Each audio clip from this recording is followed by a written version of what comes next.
Hello mga kabihis, welcome na naman sa isang unboxing review.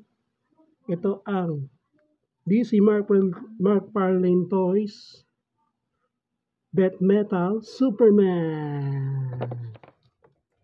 Ayan na siya.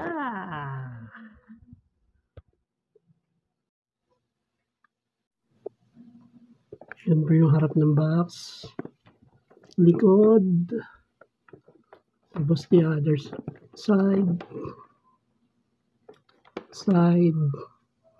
tapos top, ilalim, at top.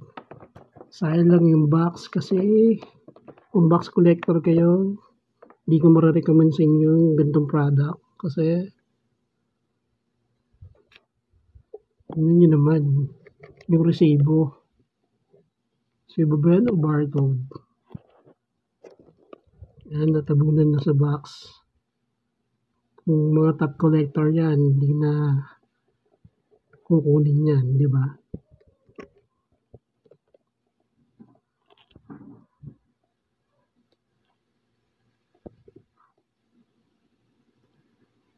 Pero mahalaga yung figure sa loob.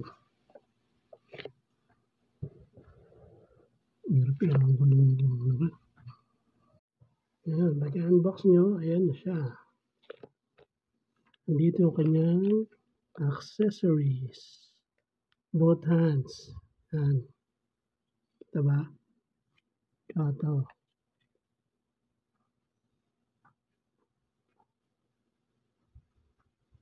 Na naka-open wide. Ewan ko anong tawag dyan. Tapos, base. Base na tinatayo nila. Ayan, kita ba yung DC? Kita naman.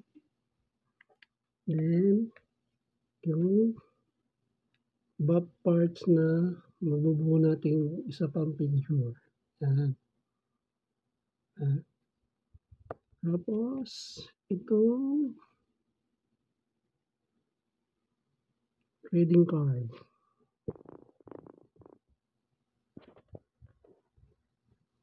Yan yung card. Dito yung nandito yung biography. Yan, di ba? Yung figure na yun. And then, kami tayo kay Superman, Death Metal.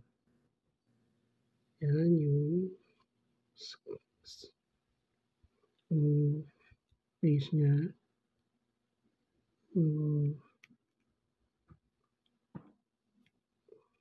Tapos, upper body niya.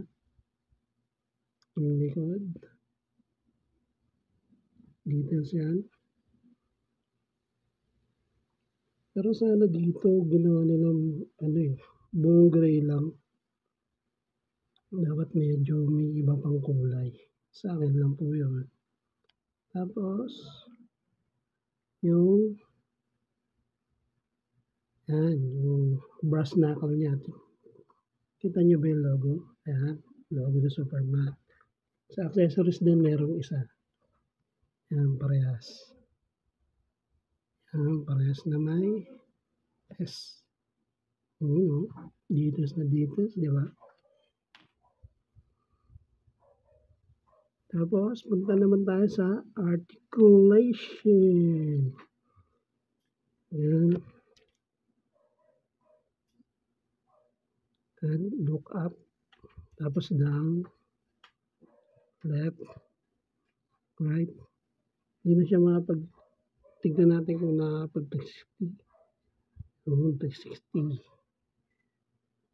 Tapos, yung arms niya.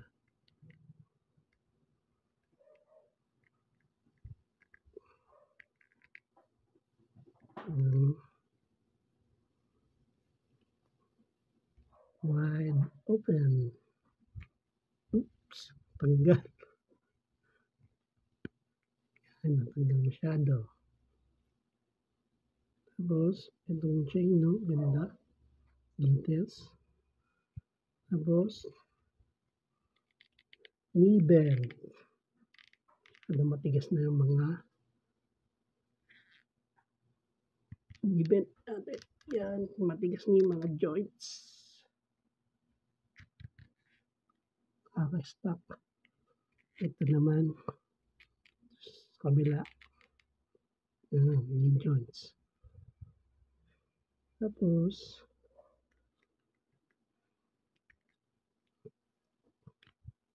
kung gusto niyo naman, palitan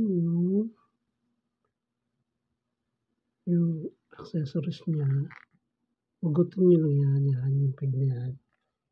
Ito, lagay niyo to.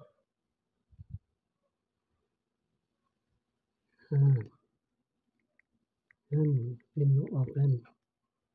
Tapos, itong kabila naman, itandan natin. Yan, pop na. Di ba?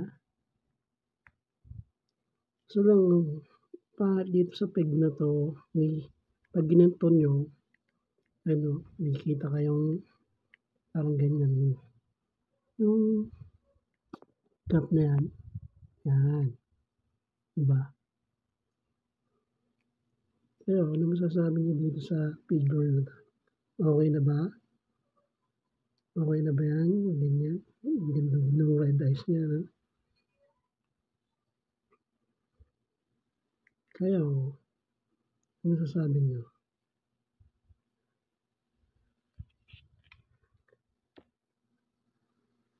Pati na natin si Superman. Kung ilang 7.5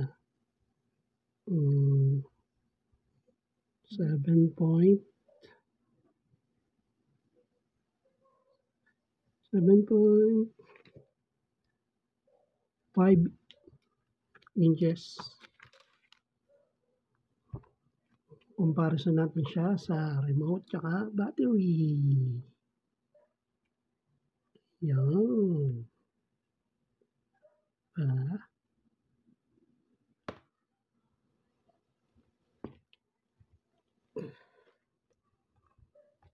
Nahulog pa.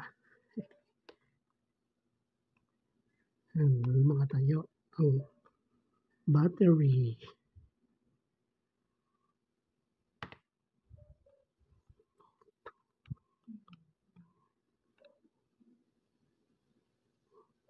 Yan, size comparison. Kita nyo naman, di ba?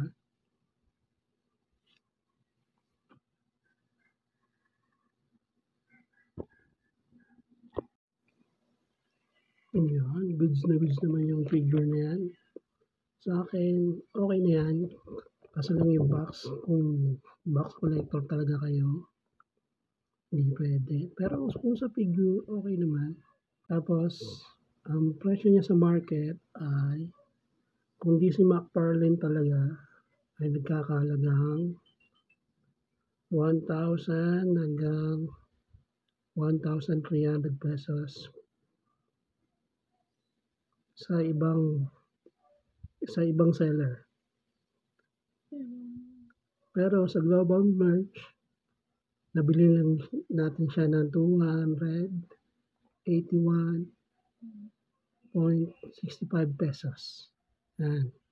Inuulit ko pag-order kayo sa global merch part, order at on your risk.